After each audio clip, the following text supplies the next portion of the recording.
La idea es que vamos a iniciar un módulo del manejo de la hernia incisional, ¿sí? Y esto va a estar determinado en 4 martes seguidos, consecutivos, que vamos a estar dándolo. Hoy es la primera parte, donde vamos a hablar de la anatomía quirúrgica y la clasificación de las partes centrales.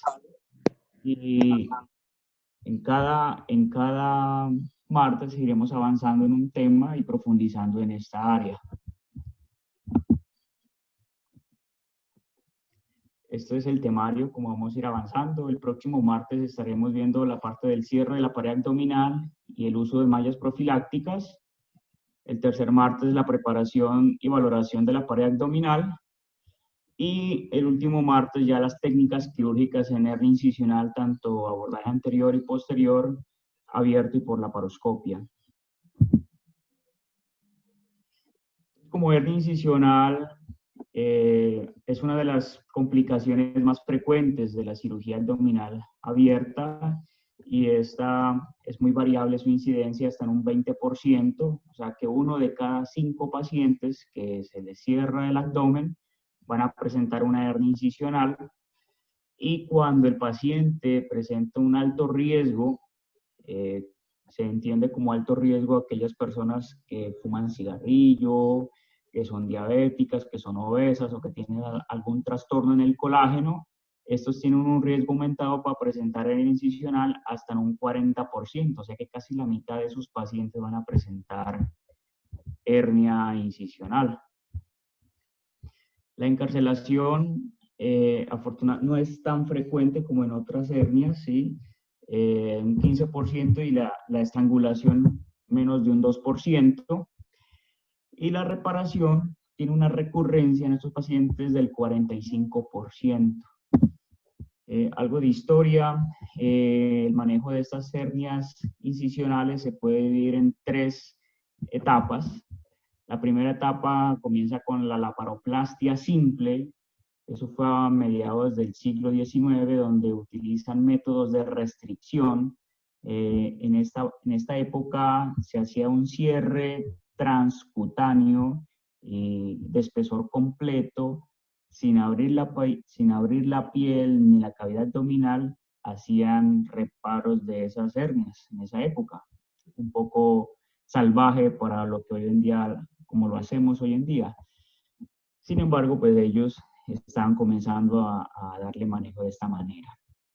Luego ya en el 1880 y 1900 comienzan con las técnicas de la sutura aponeurótica, que se convierte en la piedra angular de esa época, donde tratan de disecar la fascia del recto y lograr colocarle unos puntos de tensión a esto.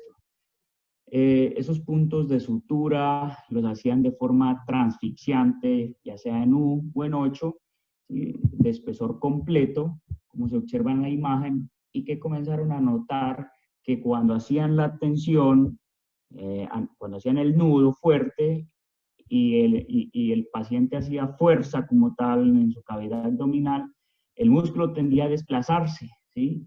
Y cuando el músculo se desplazaba, el nudo se aflojaba, y eso permitía que aparezcan hernias incisionales.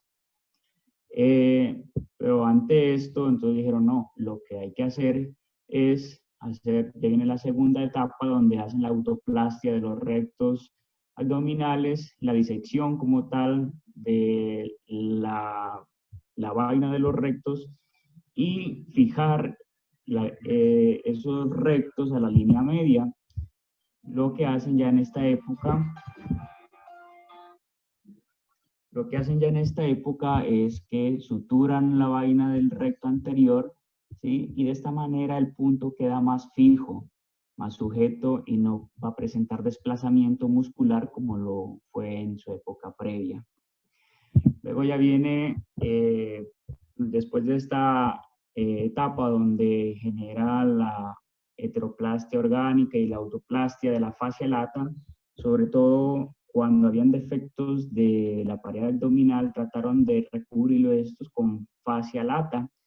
o a veces con injertos de piel, pero comenzaron a notar que habían unos quistes epidermoides que se presentaban dentro como una reacción a a ese injerto de piel. Pues no fue muy utilizado. Luego, la última fase, la última etapa donde hay material, el uso de material aloplástico, comienzan con metales, con alambre, y ese alambre genera una reacción muy intensa en la cavidad abdominal. Por tal motivo, dejan de utilizarlo. Inicialmente vieron que el alambre, ese metal, generaba esa reacción. Utilizaron luego alambres de oro, luego aleaciones de metal, pero no servía. Ya por último utilizan los materiales sintéticos inertes, como la malla de vitril y luego la malla de polipropileno, que es mucho más aceptada por el cuerpo, genera una reacción no tan intensa como lo hacía con los metales. Entonces, los métodos tradicionales de reparación tienen unas tasas de recurrencia inaceptables, que fueron mayores del 50%, y desde hace 55 años ya se introduce la plastia con malla, cuyo principio es el cierre de la cavidad libre de tensión. Se convierte en el estándar de oro y esto disminuye una recurrencia al 32%. Cuando hacían el cierre con tensión, consistía en afrontar esa pared abdominal, llevar los rectos a la línea media con tanta tensión que esto podía generar necrosis y desgarro en los tejidos y esto iba a llevar a una recidiva. ¿Sí? Lo que trata la técnica de hoy en día libre de tensión es que usted coloque una malla. ¿Sí? Aquí se puede observar una malla, lo que se conoce como online, o sea, sobre la aponeurosis de los rectos. ¿Sí? Y acá en el lado derecho, en la gráfica C, una malla sublime, ¿sí? O sea, detrás de la aponeurosis de los rectos. Esta gráfica es muy interesante porque nos permite visualizar qué sucede cuando colocamos esa malla online, que las fuerzas no se van a distribuir sobre toda la pared abdominal, sino que lo hacen sobre el sitio de mayor debilidad, ¿sí? Como en este caso, entonces la presión intraabdominal actúa contra la malla colocada a manera de parche, desprendiéndola y ocasionando una recidiva. Esto sucede cuando se hace se coloca la malla online. Pero si la colocamos detrás de estos músculos rectos abdominales, el contacto de la malla con el peritoneo va a generar un endurecimiento como tal del peritoneo, y ese efecto de la fibroplastia hace que se pierdan las propiedades de distensibilidad y se va a generar endurecimiento en esta área y no va a ocasionarse la recidiva, porque todas las fuerzas se van a distribuir de forma uniforme. Entonces, desde el 93 se comienza a utilizar también el manejo laparoscópico de esta. Encuentran que una ventaja es la menor disección de los tejidos blandos, y a corto plazo parecía ser mejor. Sin embargo, la recurrencia igual sigue siendo alta, del 20%, por lo cual hasta hoy en día ha generado controversia. Si abierto laparoscópico, es un gran dilema. En el 90, el doctor Ramírez comienza con la separación de componentes, y lo que él hacía era liberar la vaina posterior del recto hacia un flap muy grande y grandes disecciones subcutáneas para liberar el oblicuo externo. Sus recurrencias fueron significativas, del 22%, en el seguimiento de 9.5 meses hasta casi 5 años.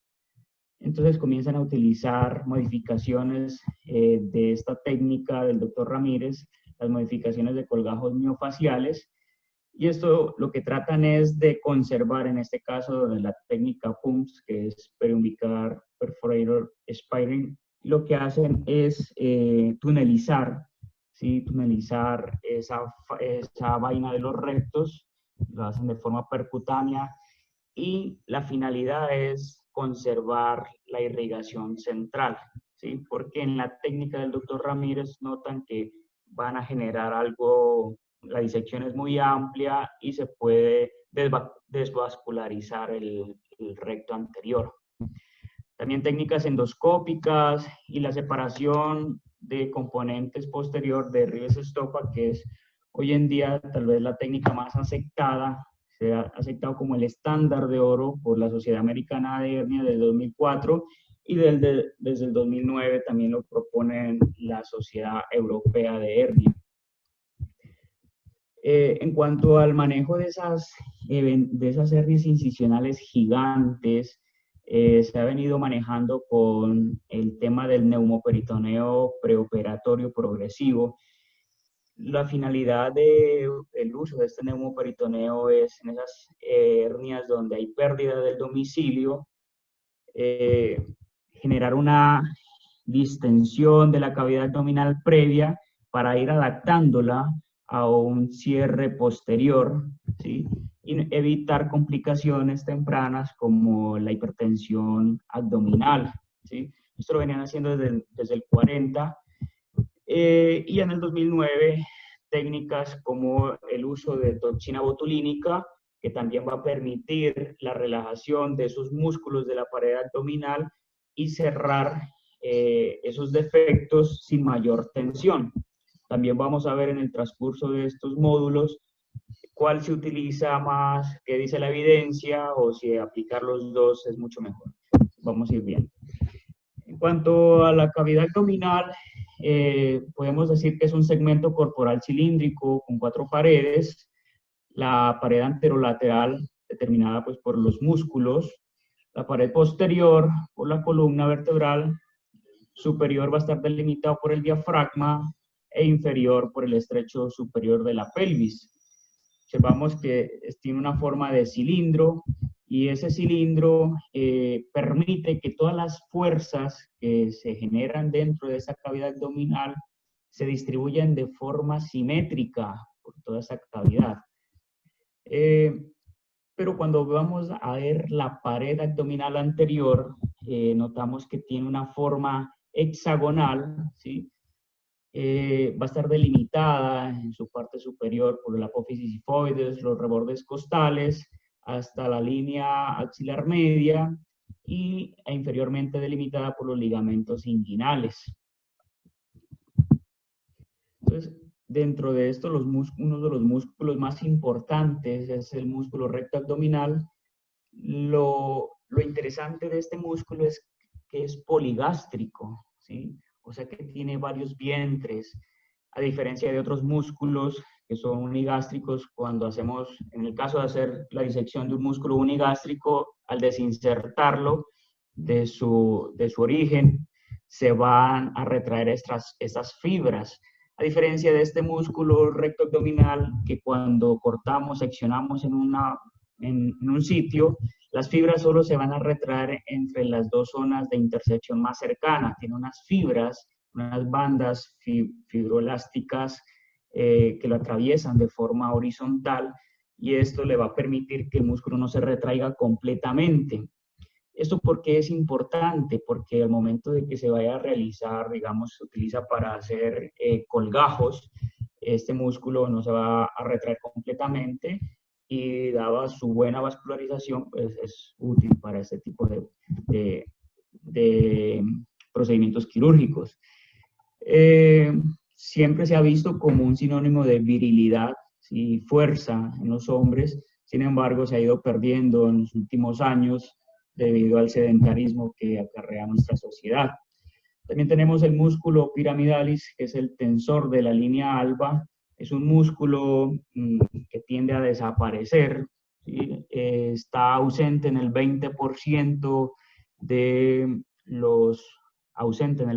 de las personas y lo que de pronto para el cirujano le permite ubicarse mucho mejor en la línea media. Este va a originarse en el pubis y se inserta en la línea alba.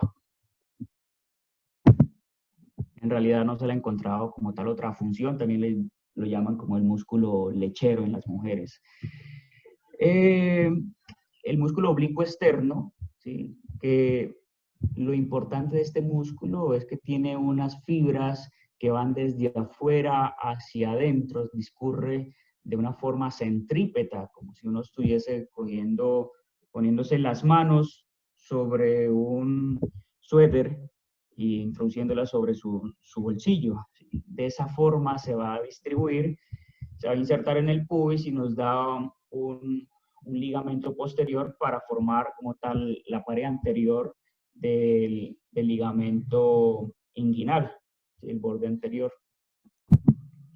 También está el músculo oblicuo interno, que a diferencia del oblicuo externo, este oblicuo interno tiene unas fibras que van desde adentro hacia afuera, ¿sí?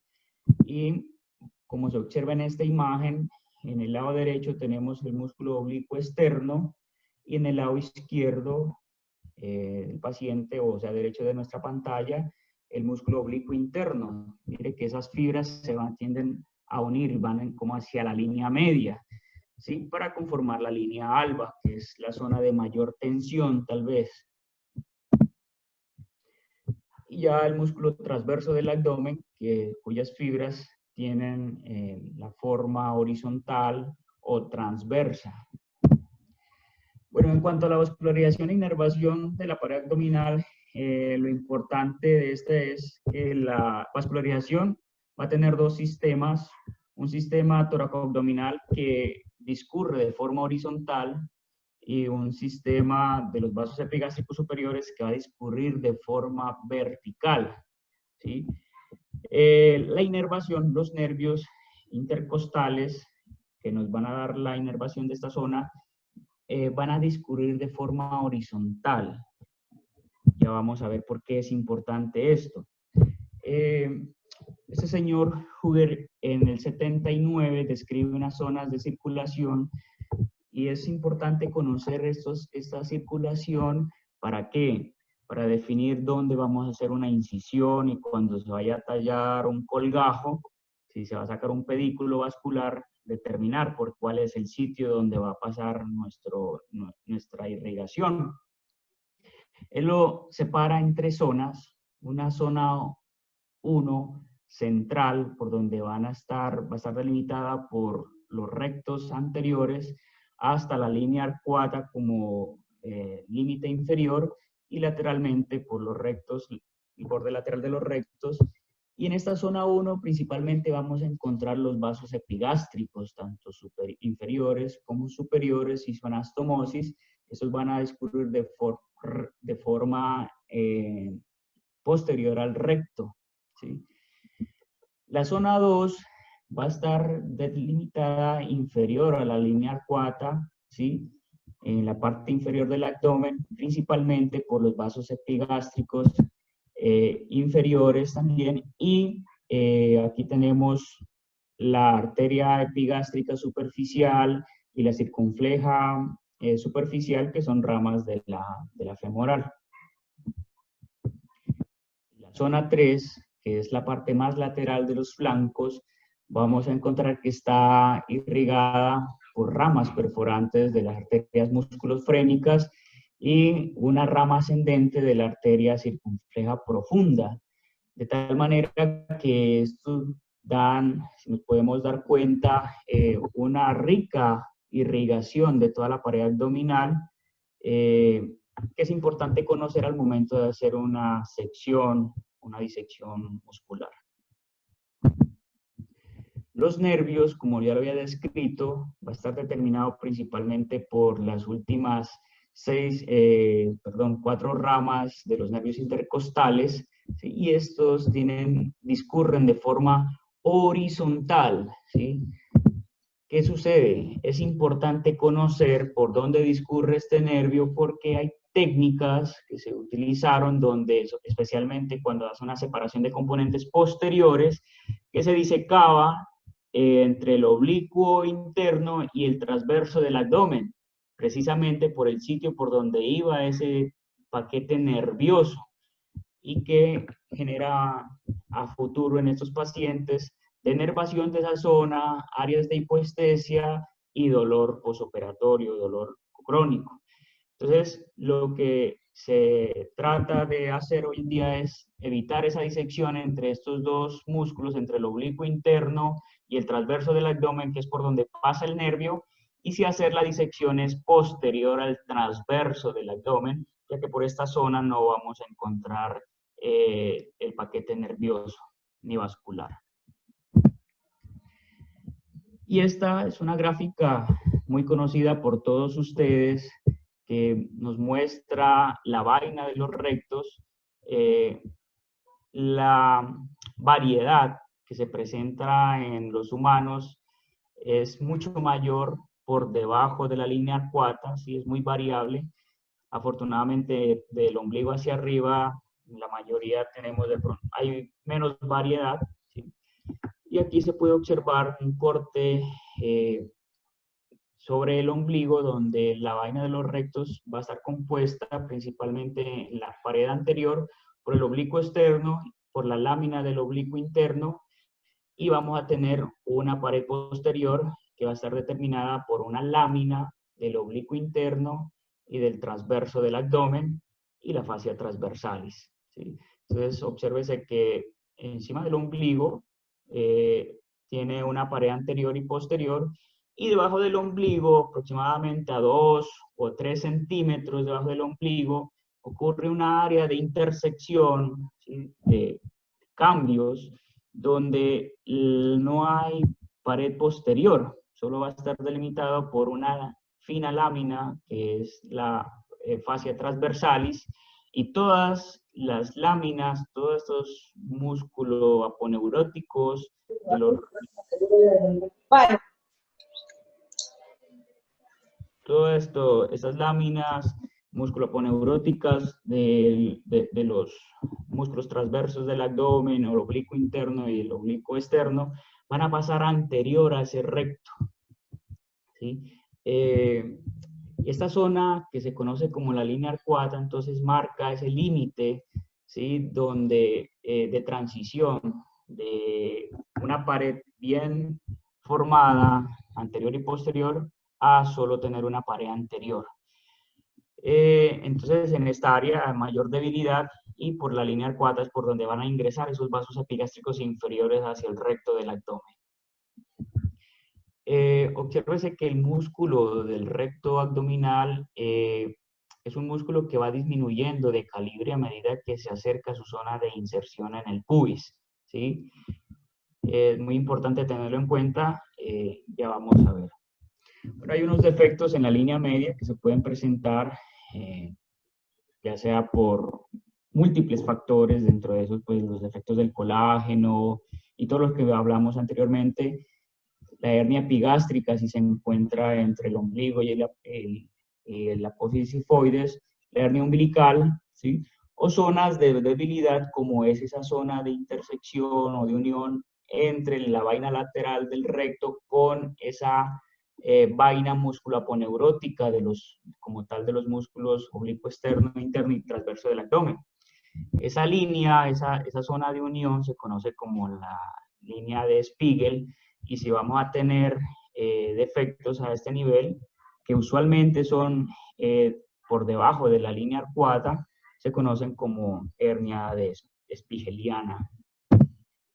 Entonces, esto es lo que hoy, en este caso, esta es una representación de una hernia de Spiegel, que usualmente se presentan por debajo de la línea arcuata, donde no hay pared posterior, ¿sí? Es una zona de mayor debilidad, y que ante la presencia de grandes presiones intraabdominales asociado a otros factores como debilitamiento de esa pared abdominal, puede presentarse una hernia a este nivel. También hay alteraciones cuando a nivel de la línea media, como en la línea alba, cuando la línea alba se vuelve muy débil, ¿sí?, se vuelve muy débil, muy laxa, vamos a presentar lo que es la diastasis de los rectos. Se considera diastasis o alteración de estos rectos cuando es mayor a 2 centímetros la separación de los dos rectos, y dependiendo del nivel, pues ya vamos a determinar que si es entre 2 y 3 centímetros va a ser leve, entre 3 a 5 moderado el defecto, y si es más de 5 centímetros severo la diastasis de los rectos. En realidad los pacientes con diastasis de los rectos usualmente no presentan síntomas. Ellos se operan más que todo es por aspectos estéticos, porque se observan la bola ahí grande, pero no que presenten síntomas. Y acá en este caso observamos la hernia incisional, la cual se va a presentar posterior a una incisión quirúrgica, ¿sí? ¿Y esto por qué se da? Entonces, cuando tenemos una cavidad abdominal íntegra, todas las fuerzas se van a distribuir de forma uniforme, ¿sí?, en toda la cavidad abdominal. Pero cuando realizamos una incisión, en cualquiera que sea el sitio, en este caso, un ejemplo, en la línea media, hay un proceso de cicatrización, de fibrosis, y esa fibrosis va a disminuir la distensibilidad de esa pared abdominal. Cuando se disminuye esa distensibilidad en la pared abdominal, las fuerzas que ejerce el resto de la cavidad se va a concentrar especialmente sobre esa zona de fibrosis, ¿sí?, que no tiene elastancia. Y al generarse fuerza sobre mayor presión sobre esta zona, va a comenzar a generar debilidad, ¿sí? Y entonces esa debilidad no se va a presentar sobre solo un punto, sino que se distribuye por toda la herida, por toda la zona de fibrosis, lo que terminará generando la propensión hacia la salida de las vísceras sobre esta zona, como en este caso, una hernia que se presenta sobre una incisión previa, generando salida de las vísceras intestinales. Ya para no aburrirlos más, en cuanto a la clasificación de las hernias de la pared abdominal, han habido múltiples intentos frustros para clasificar las hernias incisionales.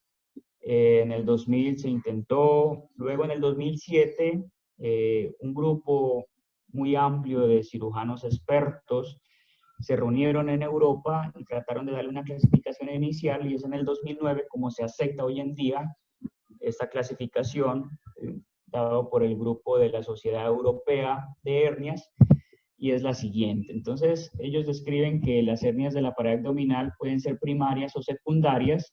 Las primarias son las hernias ventrales, ¿sí?, no incisionales.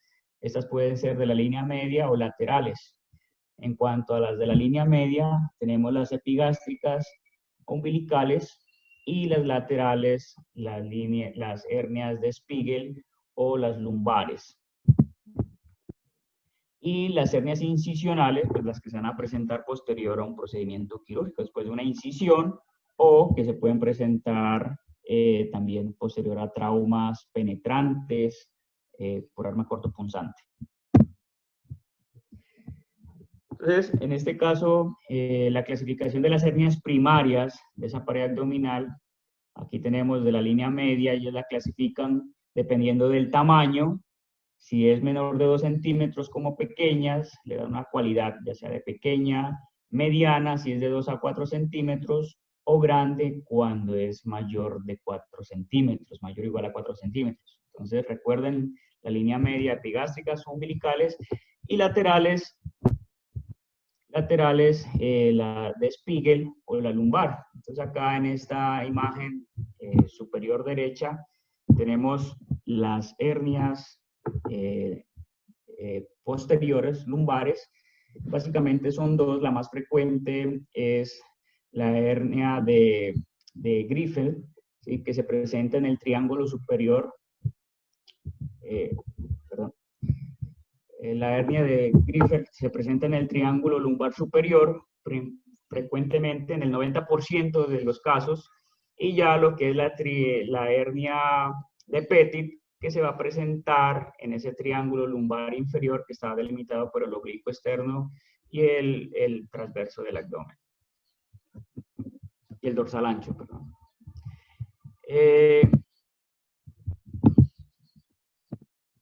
En cuanto a la hernia incisional como tal, Ellos la definen como cualquier espacio de la pared abdominal con o sin protuberancia, o sea que puede ser clínicamente presente o no, el paciente puede estar asintomático y que usted la puede determinar ya sea por el examen físico o por una imagen, pero como antecedente debe haber una cicatriz posoperatoria, o sea que ha estado expuesto a una incisión quirúrgica o presentó un trauma penetrante por objeto cortopunzante. Entonces, estas líneas incisionales las divide tanto mediales o laterales. Las mediales van a estar delimitadas en toda la línea media y lateralmente por el borde lateral de los rectos, ¿sí? Ellos las dividen en 5, ¿sí?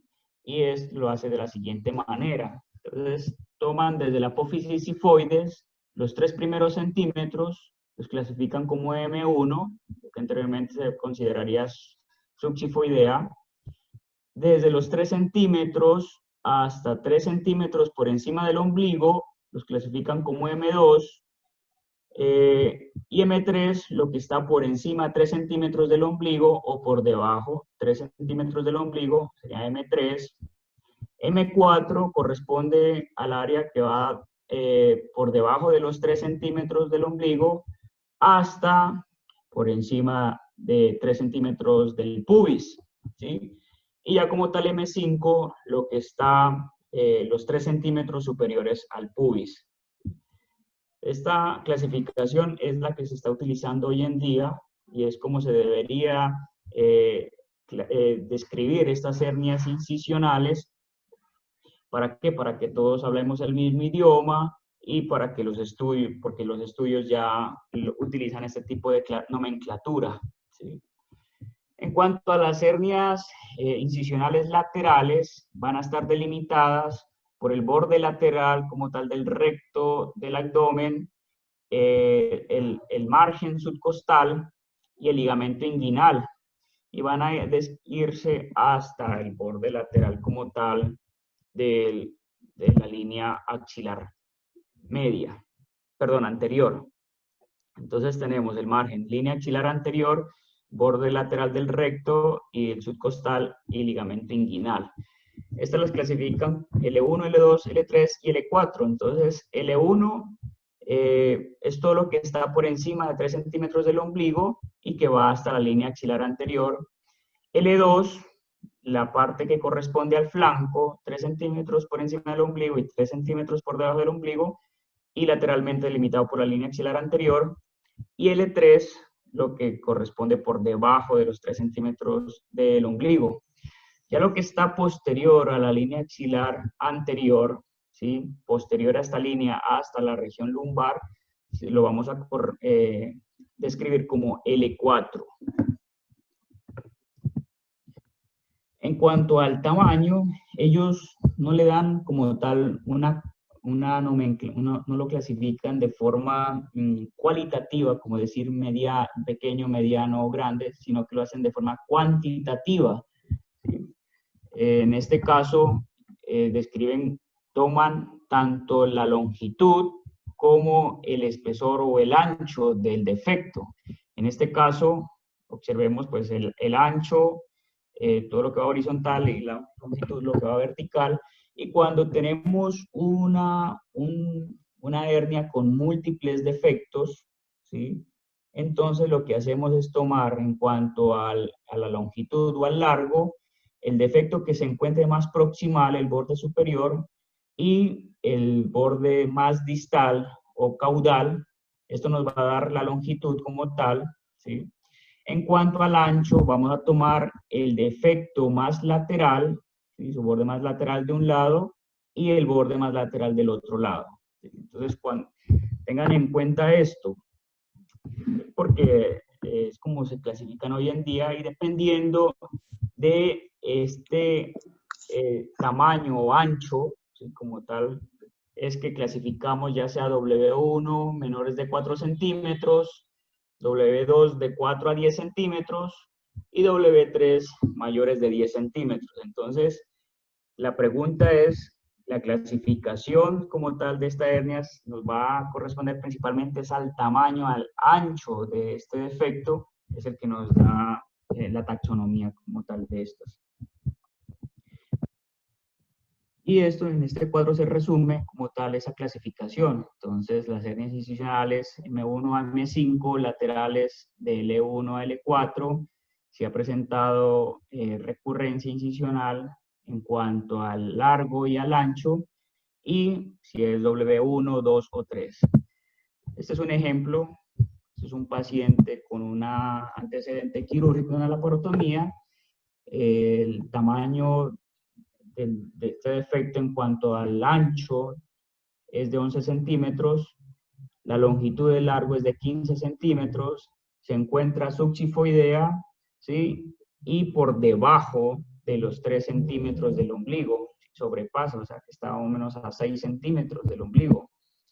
Entonces la vamos a clasificar como una hernia incisional M1, M2, M3, ¿sí? Y M4. No ha tenido recurrencia incisional y es un tamaño, una W3 mayor de 10 centímetros.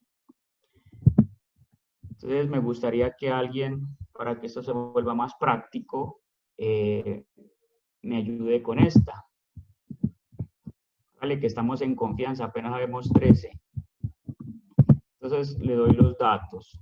Eso es una hernia, mire que está desde el ombligo hacia arriba.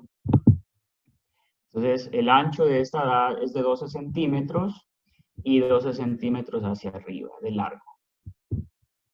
¿Cómo la clasificaría?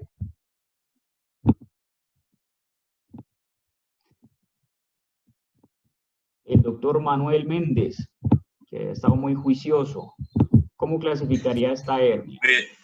La última parte, yo creo que M3, según la última clasificación. Sí, señor. Entonces, esta uno la describe como M2, M3, ¿sí? Porque comprende varias zonas. Entonces, ahí es donde voy. Tenemos, si comprende solo una zona, listo, M3, pero también comprende la zona de M2 porque está por debajo de 3 centímetros de subxifoideo, o sea, sobrepasa este límite, y comprende dos zonas, M2, M3 y W3 porque es de 12 centímetros. Esta, ¿quién se atreve?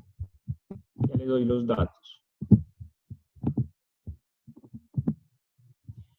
De ancho tiene 4 centímetros y de largo tiene 5 centímetros.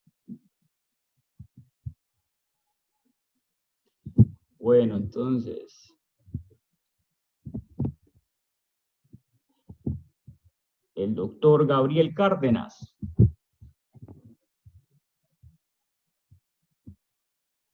¿Cómo describimos, cómo clasificaríamos esta hernia incisional de acuerdo a la nueva clasificación? Sería M2W2.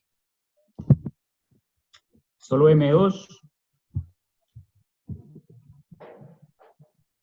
Tiene parte inferior suprapúbica, no alcanza, sería M2, M3, con W2. Observemos que es infraumbilical, o sea, está en el ombligo, sobrepasa 3 centímetros del ombligo, ¿sí? Que estaríamos ante el M3 y M4. El ombligo es 3 centímetros por encima del ombligo y 3 centímetros por debajo del ombligo es M3. M4, 3 centímetros por debajo del ombligo y 3 centímetros por encima del pubis, M4. ¿Listo? Entonces esta es M3, M4, W2 porque tiene 4 centímetros. Eso era lo que quería traerles para hoy.